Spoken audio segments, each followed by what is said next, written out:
I got rid of my iPhone about a year or 2 years ago. I originally started with Android, then I switched to iPhone because apps were just better, okay? There was a lot of things about streamlining camera and live streaming that made iPhone better, so I was like, I just can't use the Androids because the stream quality was so bad. But I did a live stream about a year and a half ago with the Galaxy S8, I believe it was. My God, the live stream quality was beautiful. Depth of field it's just so amazing looking. It looked like it was a DSLR, like a high quality camera. And I said, I think it's time to get off the iPhone. And I did. And the other thing about it is that the iPhone sucks. It hasn't been improving. It's becoming an expensive rock as far as I'm concerned. Now, look, I get it. The iPhone's fine as a device, but I just think they're behind. And they created a new form factor that everyone really liked, but now Android dominates the market. Apple announced recently there's a massive stock drop-off. Everyone blamed Apple for the stock market dipping. And Apple says, you know what? The issue is that people are repairing their phones, and that's bad. Yes. There was another issue that Apple was purposefully throttling their iPhones, I believe. I could be wrong, but whenever they would release a new update, you would see all of a sudden the performance of iPhones drop. And then people would be like, gotta buy a new phone. And when people called that out, well, now people are just keeping their old phones, and they know better. They're not going to update to the new firmware because you're going to ruin their phone. Ultimately, I believe Apple has stopped innovating. There's much less competition, right? So Android has a bunch of different companies that produce for Android, and they're all competing with each other to be the best. Apple makes the iPhone and tries to ride off of their name, and they aren't the best. So now, this brings me to the CNBC story, which we're going to talk a little bit about Trump's attitude on the issue because he was questioned about this. But more importantly, we're going to talk about how much it actually costs to make an iPhone and how Apple is just a terrible company, in my opinion. Trump says he's not concerned about Apple because it builds products in China. A day after Apple cratered tens of billions of dollars in market value on the news of its lowered revenue forecast for the quarter, President Donald Trump said he is unconcerned about the company or its impact on the U.S. economy. Apple was at a number that was incredible, and they're going to be fine. Apple is a great company, Trump told reporters at a conference in the Rose Garden on the White House Friday. Taking credit for Apple's stock surge that he said was up hundreds of percent since he became president. But that's not true. Since Trump's inauguration in January 2017, Apple's stock has increased about 18.5%. Trump said he does not fear the impact of Apple's stock on the U.S. economy because Apple mostly makes its products in China, a point that the company has disputed. Apple produces their phones at Foxconn in China, and there was a big scandal about it. Maybe they've moved factories. I believe they did open a factory in the U.S., but the conditions are so bad there. Don't get me wrong, Samsung produces there too, that people were committing suicide en masse, just walking off the building. They had to install suicide nets. Yeah, not a great company, China. Hey, I told Apple CEO Tim Cook, who's a friend of mine, who I like a lot, make your product in the United States, Trump said. China is the biggest beneficiary of Apple, more than us, because they build their product mostly in China. To the contrary, Cook told Recode's Kara Swisher and MSNBC's Chris Hayes in March 2018 interview that many of the components that make up Apple's products are created in the U.S., even though Apple products are assembled in China. Okay, so Trump's not wrong. They do make the phones in China, but they bring parts from the U.S. over there. Doesn't that seem kind of ridiculous? You make the parts here in the U.S., then you package them, ship them to China where someone puts them together. That's an issue of labor, right? Cheap labor, and this is an issue of when you have these free trade agreements. Trump did praise Apple for investing $350 billion in the U.S., seemingly referring to the company's announcement last January that it would repatriate overseas cash in the next 5 years, due in part to new tax laws in the U.S. He also recognized Apple's plans to expand its U.S. operations, as it announced it will invest $1 billion in a new Austin campus. Apple did not immediately return a request for comment. Here's the thing. Apple has always been slightly lower tier equipment, like hardware, with, the Mac computers used a reskinned Unix operating system wasn't that difficult for them to make, and they basically just jack up the price. And this is not controversial, this is true. Apple has always been, so look, I'll tell you about the benefits, right? The thing that makes Apple kind of better in some areas is that the company makes the software and the hardware, so they're built to work together. One of the problems with, look, I tried building a computer the other day. Now I have no computer. Because when you have a bunch of different parts, it doesn't just work. And a lot of people would say about Apple, they just work. All right, sure, laptops just work. I get it, phones just work. When you get an Android phone, it just works. It's not an Apple thing, okay? It's just when you have the product built for the platform. That's one of the benefits of Apple. That because the company does both, it tends to operate a little bit better. The problem, though, is it's not worth the price, and that's one of the reasons I got away from it. So this is from News 18. I have no idea what the site is, and I think it's not American because they're talking about RS. I don't know, is that rubles? I have no idea. They say iPhones are expensive.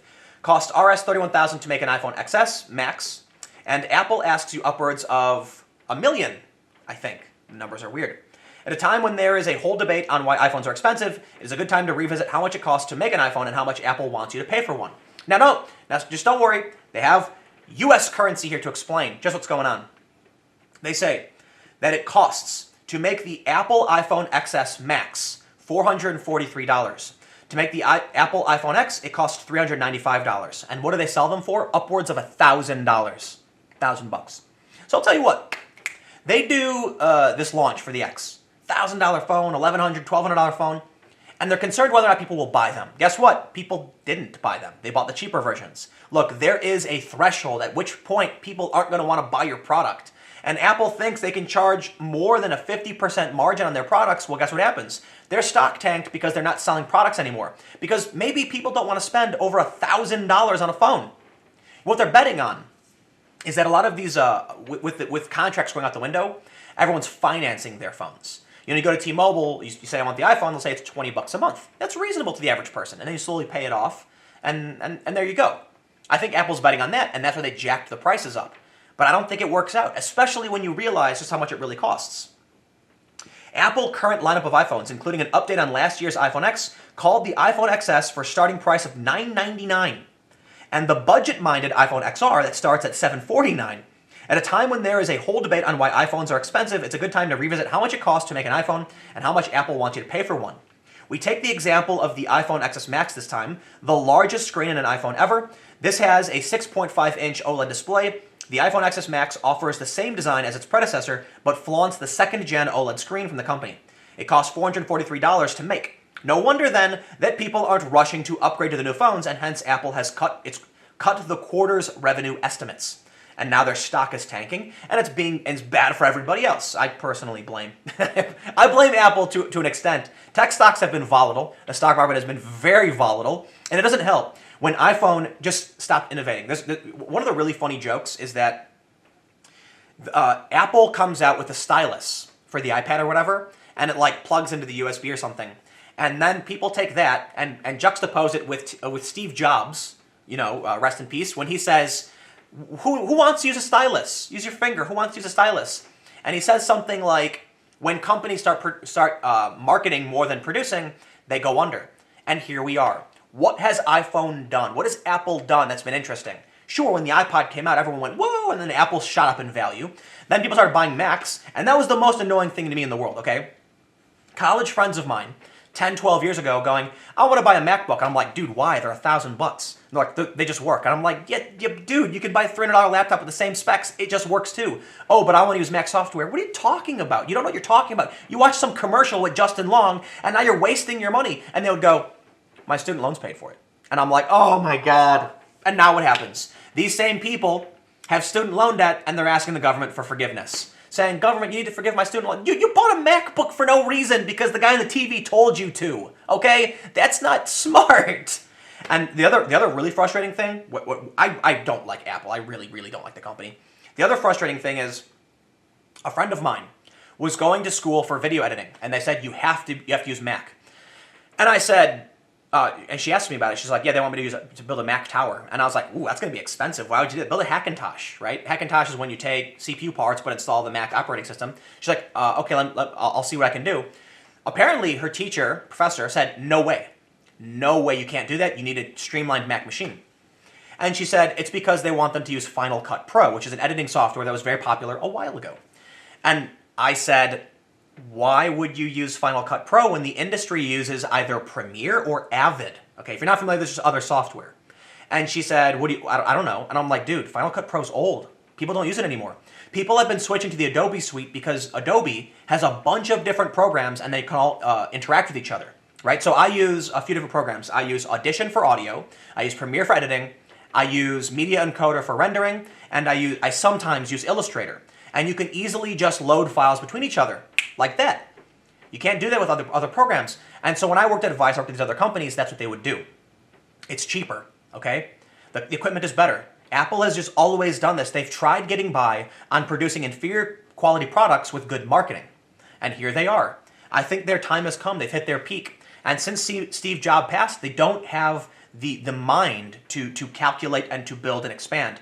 And let's just, final thought, honorable mention to Tim Cook talking about policing speech and then only targeting certain political individuals who are high profile and ignoring all of the famous people who produce questionable speech or hate speech on your platform. I do not like Apple for this reason and many, many others. And I don't know. I wanted to rant about it because seeing the price of Apple go down, it's kind of cathartic. So many people that I've known have just supported this company because it was trendy and they were hipsters. And I'm like, dude, think for yourself, okay? Build your own device. Figure out what works for you. Stop listening to the guy on TV and stop trying to look like the bearded dude down at the Starbucks with the gauges in his ears and the MacBook typing away for no reason in the Starbucks when he can do it at home. But everybody wants to be like everybody else to fit in. And I've never really been like that for the most part. I just want to do my thing.